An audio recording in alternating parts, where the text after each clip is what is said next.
रवि बेटा, ये खांसी 3 हफ्ते से आ रही है, बुखार भी कम नहीं हो रहा है, तुम्हें डॉक्टर को दिखवाना ही पड़ेगा। बस माँ थोड़ी सी खांसी है, दवाई लूँगा तो ठीक हो जाएगी।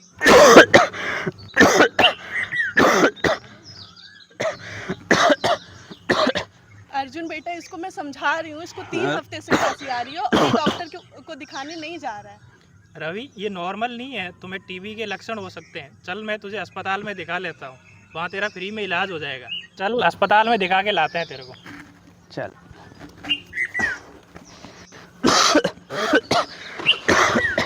ठीक है माँ, बाय।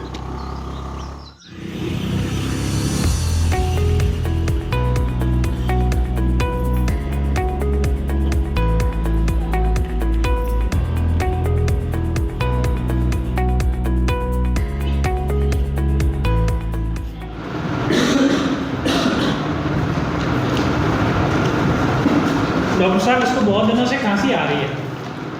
कब से हो रही है खांसी? लगभग 2 हफ्ते से ज़्यादा हो गया है। अच्छा, तो खांसी के अलावा और क्या दिक्कत है आपको? सर बुखार भी है, खकार में खून भी आता है कभी कभी, और सर नींद में पसीना भी आता है और वजन भी कम हुआ है थोड़ा सा।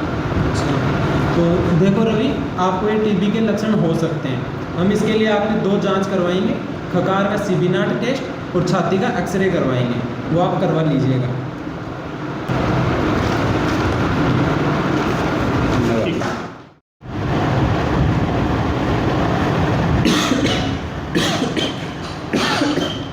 डॉक्टर साहब, ये टेस्ट की रिपोर्ट आ गई है। देखो रवि, आपका जो टीबी का जांच है वो पॉजिटिव आया है, लेकिन आप बिल्कुल चिंता मत करो। इसके लिए अगर आप 6 महीने तक लगातार दवा लोगे तो आप बिल्कुल ठीक हो जाओगे। डॉक्टर साहब, दवा महंगी तो नहीं आएगी? नहीं, दवा बिल्कुल महंगी नहीं आएगी। इसके लिए आपको भारत सरकार के एनटीपी की गाइडलाइन के तहत भारत सरकार आपका बिल्कुल मुफ्त इलाज करेगी, और इसके लिए आपको पोषण सहायता व 1000 रुपये हर महीने भी मिलेगा। तो आप ये दवा ले लीजिएगा। ठीक है सर, धन्यवाद। रवि, फिक्र मत करो, सरकार की तरफ से मुफ्त दवा और रेगुलर फॉलोअप मिलेगा, और हम आपको दवा देने घर भी आएंगे।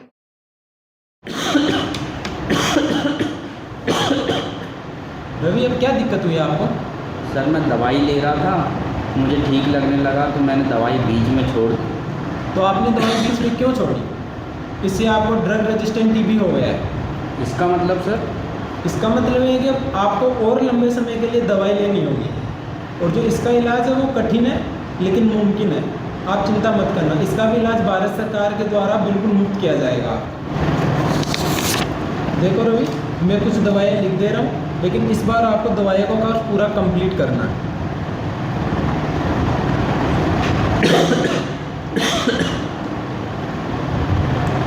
ये दवाइयाँ ले लीजिएगा और इस बार बीच में मत छोड़ना। याद रखिए, टीबी की दवा अधूरी छोड़ना खतरनाक होता है।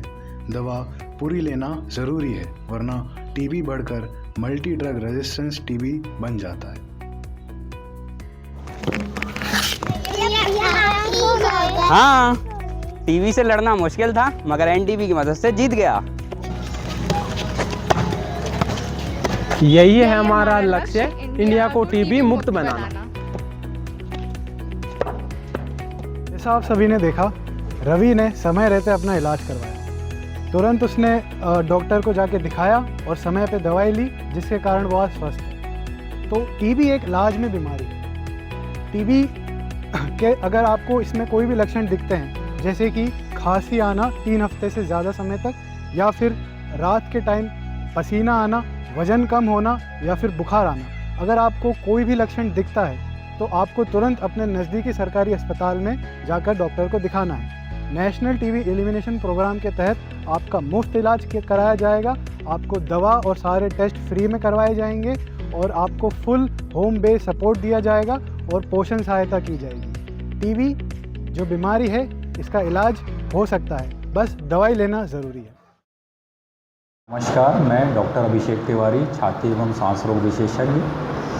जैसा कि अभी मेरे छात्रों ने, ट्रेनी डॉक्टर्स ने टीबी से संबंधित लक्षणों के बारे में, उसके ट्रीटमेंट के बारे में और उसका ट्रीटमेंट बीच में छोड़ने या समय पर न लेने के कारण जो दुष्परिणाम होते हैं उसके बारे में आपको समझाया।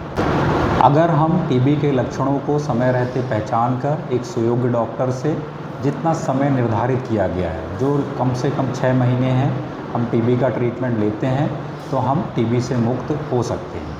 अगर पेशेंट ऐसा करता है, टीबी का ट्रीटमेंट जितना समय निर्धारित किया गया है लेता है, तो वह न केवल अपने आप को ठीक कर रहा है बल्कि टीबी के इन्फेक्शन को अपने परिवार के सदस्यों को और समाज के दूसरे व्यक्तियों को फैलने से रोक रहा है और अपना सामाजिक दायित्व निभा रहा है।